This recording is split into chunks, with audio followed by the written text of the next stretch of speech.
श्री महालक्ष्मी व्रताची कथा। व्रत कथा ऐकल्याने किंवा वाचल्याने सर्व दुःख, पाप आणि जीवनातील अडथळे दूर होतात आणि मोक्षप्राप्ती होते।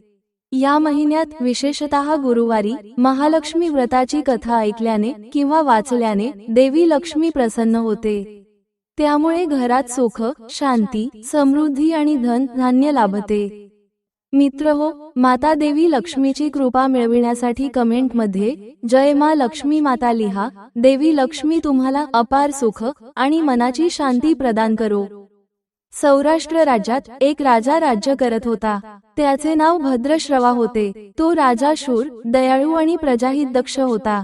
त्याला 4 वेद, 6 शास्त्रे आणि 18 पुराणे यांचे ज्ञान होते।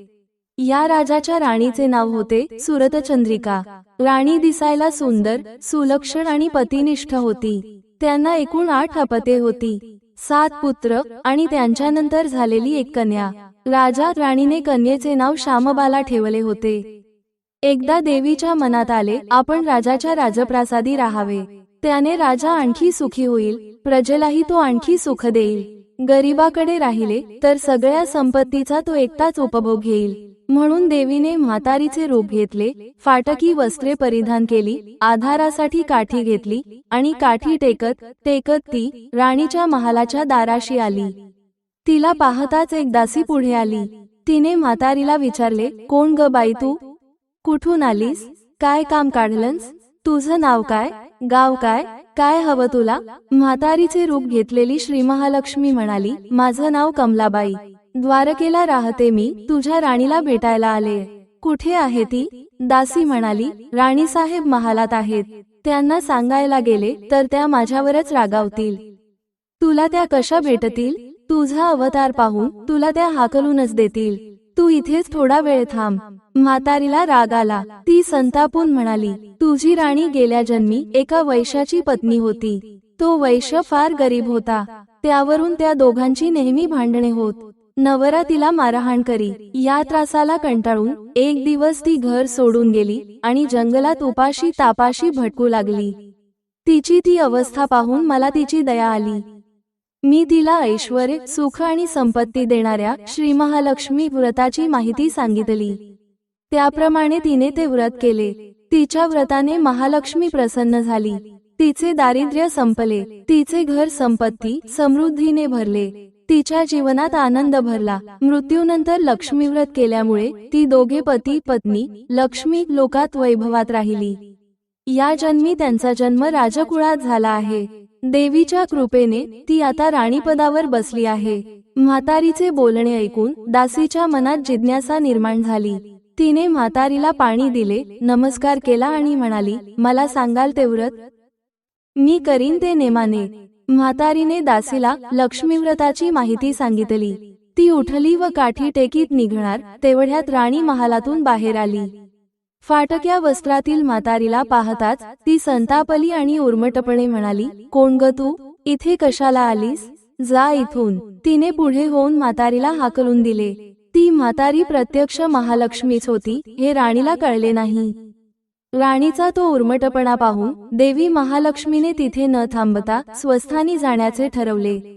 राणीचा महाल सोडून म्हातारी निघणार तोच एक मुलगी लगबगीने बाहेर आली।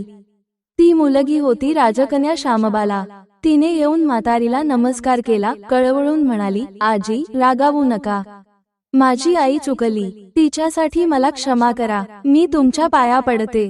राजकन्येचे ते बोलणे ऐकून श्री महालक्ष्मीला तिची दया आली।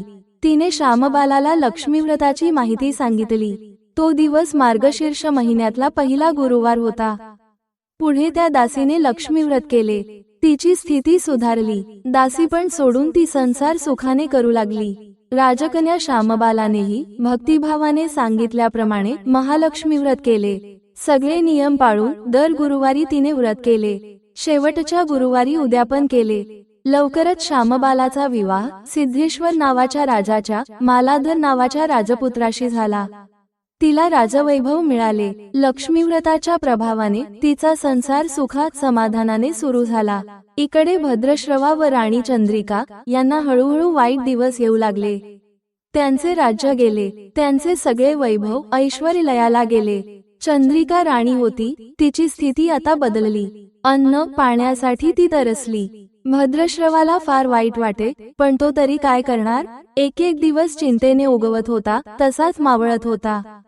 एक दिवस भद्रश्रवाला वाटले मुलीकडे जावे, तिला पाहावे आणि 4-8 दिवस तिच्याकडे राहावे. त्याप्रमाणे तो जावयाच्या राज्यात आला. चालून चालून तो खूप दमला होता, म्हणून थोडा वेळ विश्रांती घेण्यासाठी तो एका नदीच्या काठी बसला. राणीची दासी नदीवर येत होती. तिने भद्रश्रवाला ओळखले. दासी धावत महालात गेली. राजाला बातमी सांगितली. शामबालालाही ते समजले. शामबाला आणि मालाधराने रथ पाठवून भद्रश्रवाला मोठ्या मान सन्मानाने राजवाड्यात आणले आणि त्याचा आदर सत्कार केला. काही दिवस जावयाचा आणि मुलीचा पाहुणचार घेत भद्रश्रवा राजवाड्यात राहिला. आता परत जायचे विचार त्याच्या मनात घोळू लागले. जावयाला त्याने तसे सांगितले. जावयाने संमती दिली. भद्रश्रवा परत जायला निघाला तेव्हा शामबालाने एक हंडा भरून धन पित्याला दिले. तो हंडा घेऊन भद्रश्रवा घरी आला. मुलीने धनाने भरलेला हंडा दिला आहे हे ऐकून सुरतचंद्रिकेचा आनंद गगनात मावेना.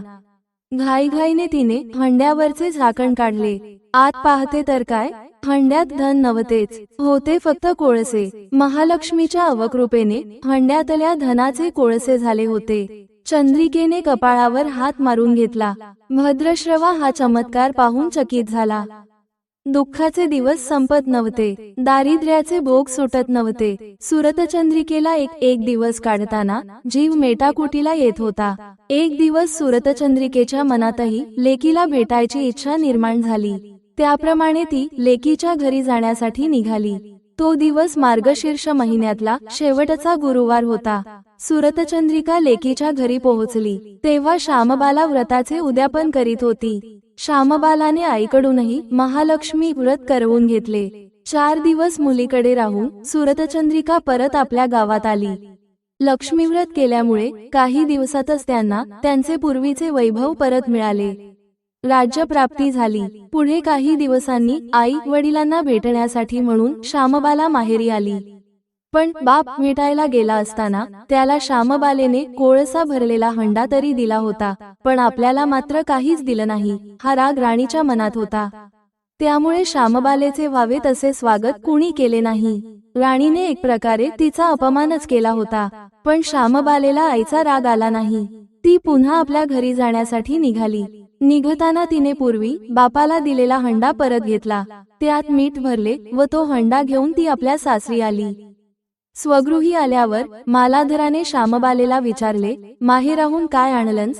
शामबालेने बरोबर आणलेल्या हंड्याकडे बोट दाखवले.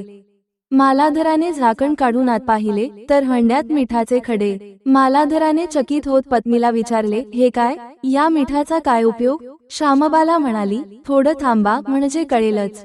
त्या दिवशी शामबालाने कुठल्याच पदार्थात मीठ घातले नाही. सगळेच पदार्थ अळणी. मालाधर जेवायला बसल्यावर तिने त्याला सगळे पदार्थ वाढले. सगळे जेवण त्याला अळणी लागले.